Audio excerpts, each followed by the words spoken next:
राजा जैसा फौलादी जिस्म है। देखो तुम्हें मिलने के लिए कौन आया है। बेटी नीला, तुम्हारा दूल्हा यहाँ है। ओहो, मुझे तो शर्म आ रही है। अरे बेटवा इधर तो आओ। अपने लोगों से कैसा शर्माना। अगर तुम्हें शादी नहीं करनी तो उसे भगा दो। अरे नहीं पापा।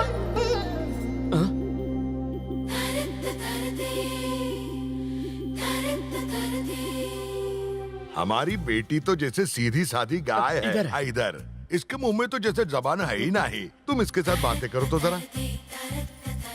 पापा कह रहे थे कि मेरा दूल्हा बड़े शहर से आएगा, बहुत स्टाइलिश होगा, बहुत मालदार होगा, राजघराने का कोई राजकुमार होगा जो मेरी हर ख्वाहिश पूरी करे। लेकिन सिर्फ पैसों से कोई खुशियाँ थोड़ी खरीद सकता है। मुझे तो कोई ऐसा चाहिए जो मुझे खुश कर सके। आप मुझे लूज कैरेक्टर तो नहीं समझ रहे? मुझे हर दूसरे दिन लंबे और चौड़े लड़कों के प्रपोजल्स आते हैं, लेकिन मैं उन सबको फौरन मना कर देती हूँ क्योंकि मुझे खुश करना उनके बस की बात नहीं। आप मुझे लूज कैरेक्टर तो नहीं समझ रहे ना? मुझे दूसरों के बच्चे बहुत पसंद हैं, पर बच्चों के पापा को मैं पसंद हूँ, तो हम सब ना साथ में मिलकर खेलते हैं। कहीं आप मुझे लूज कैरेक्टर तो नहीं समझ रहे हैं ना? नहीं, बिल्कुल नहीं। पापा ये भी कह रहे थे कि होने वाले दूल्हे के पास नहीं जाना चाहिए। मैं आपके ज्यादा नजदीक तो नहीं आ रही ना? बाप रे, भाई तो इसके सामने कुल्फी की तरह जम गया है। ये तो इसको चाट चाट के खा जाएगी। मुझे ना एक डाउट है। कहानियों में तो राजकुमार बहुत लंबे और चौड़े होते हैं, लेकिन तुम इतने पिद्दे से क्यों हो? देखो ये दिखते बहुत छोटे हैं, लेकिन इनका बहुत बड़ा है। मेरा मतलब दिल। ओह, अच्छा मुझे एक बात बताइए, आपको तलवार चलानी आती है? देखिए इन्होंने तलवार तो नहीं चलाई, लेकिन जरूरत पड़ने पर सीख लेगा। फिक्र मत कीजिए, मैं आपको सब कुछ सिखा दूंगी। जब भी जरूरत हो आवाज लगा देना। कैसे? नीला और मैं हाजिर हो जाऊंगी। ओके, समझ गया। आवाज जरूर लगाना। हाँ,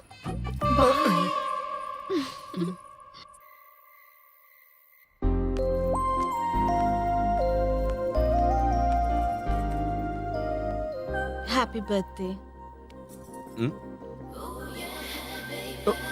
ये क्या है? तुम्हारा प्रेजेंट हैं? डैडी ने हमारी एंगेजमेंट के लिए खरीदी थी। समझो हमारी आधी शादी हो गई।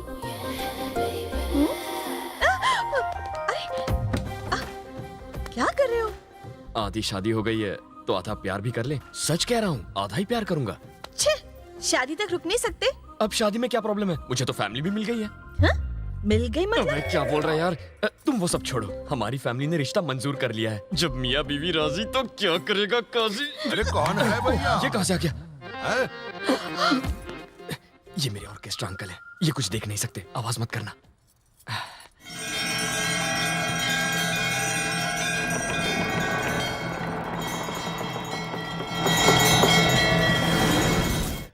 वाह वाह वाह, करो करो, पूजा करो। है आरती उतारूं, आरती उतारूं। आरती उतारू, आरती उतारू पर काहे रुके हो? आगे तो बढ़ो। आगे बढ़ने की परमिशन नहीं है अंकल, इसलिए आगे नहीं बढ़ सकता। अब पूजा करने के लिए काहे की आरती परमिशन? उतार। राजकुमार! ये आफत भी आ गई। राजकुमार निकलो यहाँ से। सूर्या, अरे क्या कर रही हो? सूर्या तो अभी पूजा कर रहा है, उसको डिस्टर्ब नहीं करो। हैं? आ गया, आ गया। चलो हम साथ में करते हैं ना पूजा। चलिए ना। हाँ, दोनों साथ में करो। मेरे फ्रेंड्स कहते हैं कि लड़कों को पायल की आवाज बहुत लुभाती है। तुम्हें भी ये आवाज लुभा रही है ना? ये जगह खाली है ना? सच सच बोलो।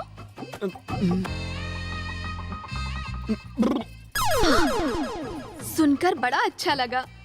मेरी जिसके साथ शादी होगी वो जीवन भर बहुत ही मस्त रहेगा, ऐसा मेरे फ्रेंड्स कहते हैं। आपको भी ऐसा लगता है ना? ये क्या है? बुकिंग है। बुकिंग? मेरे पापा ने ये हमारी एंगेजमेंट के लिए खरीदी थी। आपको एकदम फिट आई है ना? आपके हाथ में बांधने से समझो हमारी आधी शादी हो गई। अब मैं पूरी तरह से कोऑपरेट कर सकती हूँ। करूँ क्या? करवा लो। मैं कुछ नहीं कर सकता, अभी मैं छोटा बच्चा हूँ। ये क्या बच्चों जैसी बातें कर रहे हो? तुम्हें तो शादी के बाद धड़ाधड़ बच्चे पैदा करने हैं। हमें पूरी की पूरी क्रिकेट टीम बनानी है यहाँ। अच्छा, आप कुछ बात क्यों नहीं कर रहे हो? जब भी आपका मन हो नीला आवाज लगा देना, मैं फौरन चली आऊंगी। ठीक है ना जानू? ये तो गले ही पड़ गई। देखो देखो देखो, तुम जैसा सोच रही हो वैसा बिल्कुल नहीं है। क्या नहीं है? उसने बुकिंग करती, कोऑपरेट करती है, पायल की आवाज सुनाती है, और बाकी क्या रह गया? अरे वो तो पागल है, उसका सिर्फ फिगर अच्छा है, बाकी दिमाग से पूरी पैदल है। पर तुम तो फास्ट हो ना? हे भगवान, मैं? बनो मत। धड़ाधड़ दर्जन बच्चे चाहिए। एक दर्जन बच्चे के लिए कितनी शादी करोगे? घूंसा मार के दांत तोड़ दूंगी। फिगर अच्छा है, फिगर। ये दांत तोड़ देगी और वो मेरा पीछा नहीं छोड़ेगी। हे भगवान, ये सब लफड़े मेरे साथ ही क्यों होते हैं?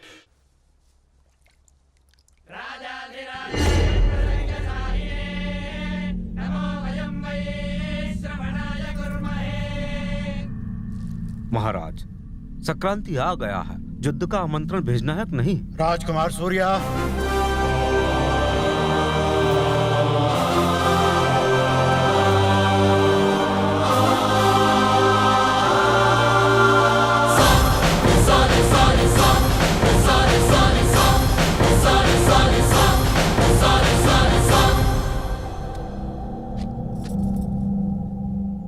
इनको कह दो कि हम कल युद्ध का आमंत्रण लेकर आएंगे।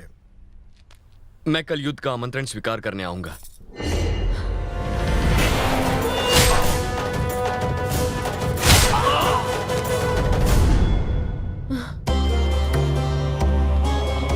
दीर्घायुष्मान भवा।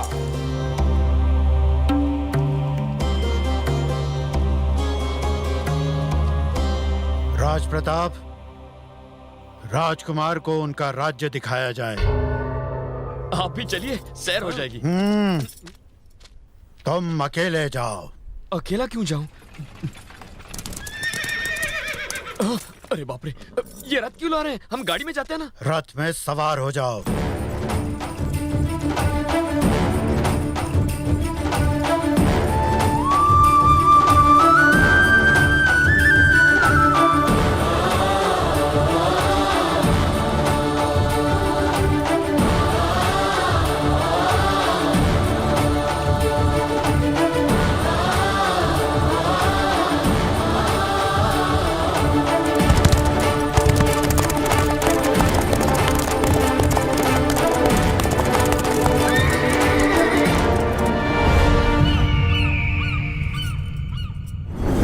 चल आगे, चल आगे बढ़, जाओ।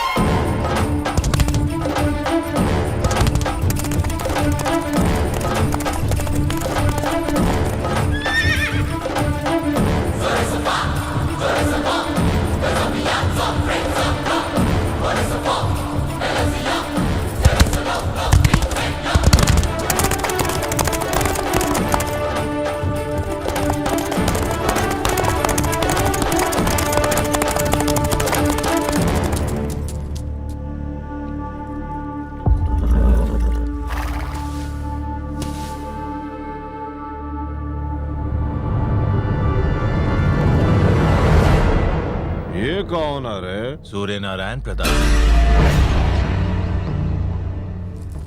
इसको मरने की जल्दी है का? मूंछों को ताव और जंगा पर थाप दे। जांग पर थाप मारूं? लेकिन क्यों? दुश्मनों को ललकारने की ये हमारी परंपरा है। ये कैसी परंपरा है? तो हर जंगा की थाप से दुश्मनों के पैर कांप जाने चाहिए, उनकी दिल की धड़कनें बंद हो जानी चाहिए। उन्हें ललकारो। करता हूं ना, इतना गुस्सा क्यों करते हो?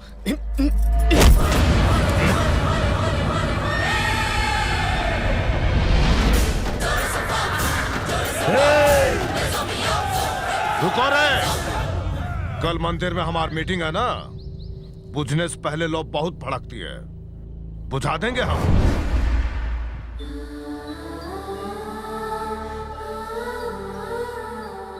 सूर्या को दे दो।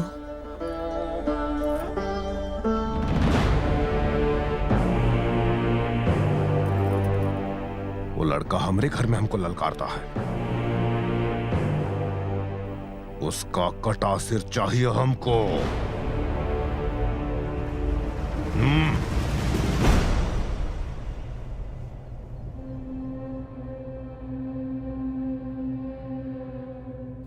तो क्या मुझे वाकई युद्ध करना पड़ेगा? आज ही के दिन के लिए तुम्हें 25 साल तक छुपा कर पाला गया था। सब लोग तुम्हारा इंतजार करते रहे। तुम्हारा परिवार इसी दिन के लिए तुम्हारा इंतजार करता रहा और हमारा दुश्मन भी इसी दिन का इंतजार करता रहा। मेरे पिताजी इस युद्ध में मारे गए। मुझे ना मार दें इसलिए इतने साल तक मुझे लड़कियों के कपड़े पहना के रखा गया। एक औरत के रूप में इतने सालों तक हम इस घर की रक्षा करते रहे तुम्हारे इंतजार में। इस महल के लिए, इस खानदान के लिए तुम्हें लड़ना ही होगा। लेकिन भैया ये सही कह रहे हैं। जो आग इनके दिल में है वही आग मेरे दिल में भी है। उन्होंने मेरे पापा की आंखें निकाल ली। वो अपनी आंखों से भले ही अपने दुश्मन को मरता हुआ ना देख सके, पर उनके मरने की चीखें तो सुन ही सकते हैं। इसी मकसद को पूरा करने के लिए पापा यहाँ आए हैं। मैं और मेरे पापा एक दिन भी चैन की नींद नहीं सो पाए। हम लोगों को चैन की नींद तभी आएगी जब तक के उन दरिंदों की मौत की चीखें नहीं सुन लेते। मेरे पापा की खुशी के लिए उनकी लाशें बिछा दो।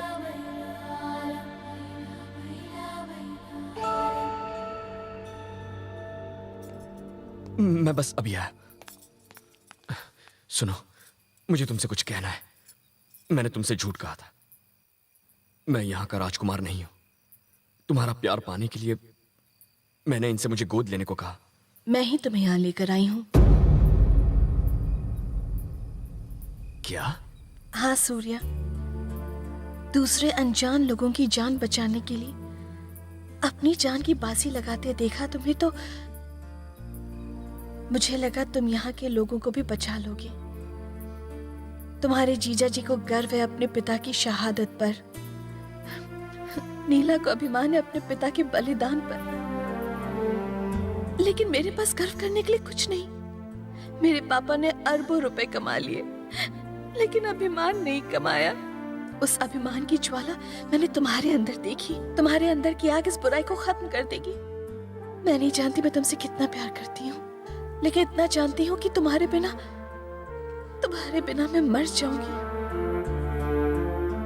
इस धर्म युद्ध में अगर तुम्हें कुछ हो गया तो तुम्हारे साथ मेरी चिता जलेगी।